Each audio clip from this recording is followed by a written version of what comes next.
Saat ini, kawasan Kota Lama telah berbenah dengan apik. Wajah Kota Lama pun menjadi semakin cantik dengan beragam riasan menarik. Meski kadang ada kekurangan yang tak tertampik. Dan melalui ajang ini, kami tunjukkan kalau kami peduli terhadap perkembangan kota ini. Semoga masa pandemi segera berakhir dan kita semua semakin bisa kembali aktif bersama membangun kota tercinta ini. Sosok berikut yang akan tampil adalah seseorang yang sudah menerapkan physical distancing jauh sebelum masa pandemi. Karena itulah, sampai sekarang, dia masih saja sendiri. Inilah Parwit Hidayat.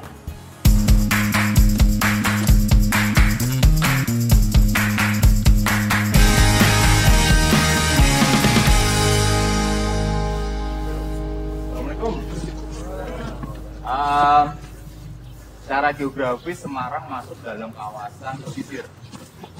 Layaknya kawasan pesisir identik dengan karakter orang-orang yang keras. Sederhananya bisa kita lihat dari bahasa Semarangan. Menurut saya bahasa Semarangan ini adalah bahasa yang paling kasar. Karena di Semarang, kata apapun jika kita tambahi akhiranmu akan menjadi kata umpatan.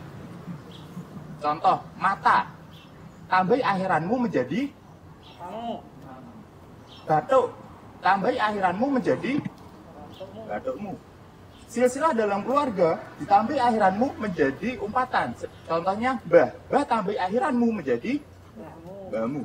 Bahkan nama tempat, jika diakhiri dengan akhiranmu, akan menjadi umpatan juga. Contohnya adalah dapur. Dapur tambahi akhiranmu menjadi dapurmu. Nah, ini contoh, tidak hanya anak muda, orang-orang tua juga cangkemnya rusak kabeh. Ya. Dari sini kita juga bisa melihat orang-orang kita itu sempit dalam memandang sebuah masalah, gampang ke-trigger, gampang kepancing emosi. Punya masalah sedikit, terpicu emosinya.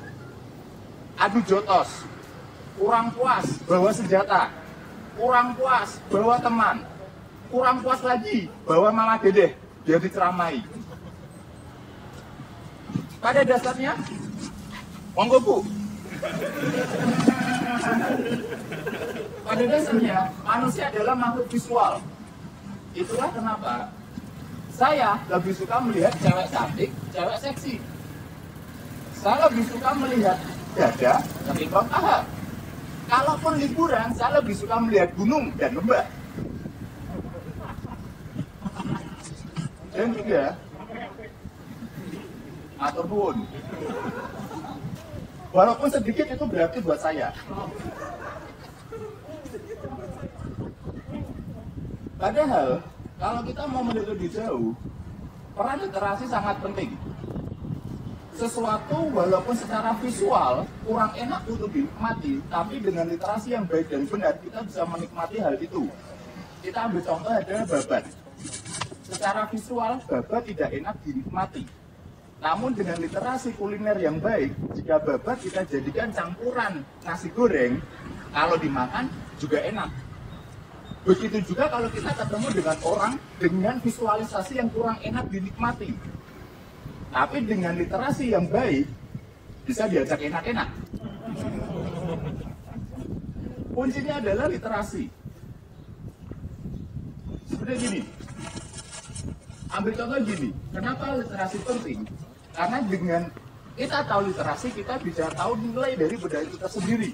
Dengan kita tahu cerita di balik benda itu mempunyai nilai lebih. Kita ambil contoh ada cerita Roro Jonggrang.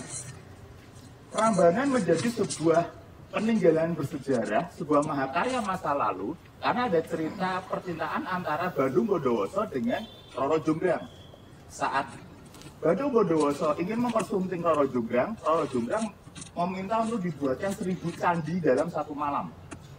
Bayangkan kalau waktu itu Roro Jonggrang hanya minta 1000 lembar kain batik.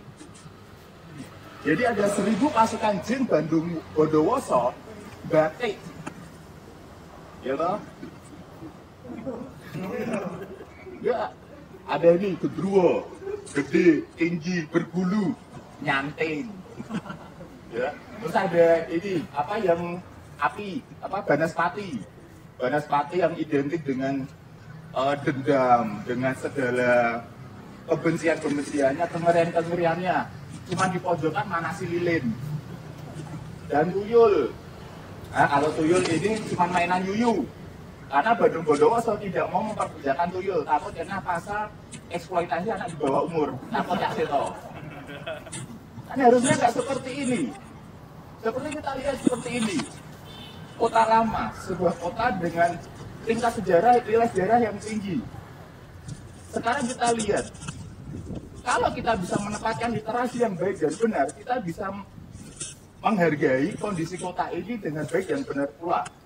Karena kota ini tidak perlu lagi diwarnai, tidak perlu lagi ditambahi dengan spot selfie, apalagi semuanya ini tempat minum kopi, nggak perlu. Dengan kondisi seperti ini saya curiga, banyaknya coffee shop di tempat ini ada peran dari 1000 pasukan jin Bandung Bondowoso. Kalau Roro Jonggrang mintanya 1000 candi, kalau di tempat ini mintanya 1000 coffee shop.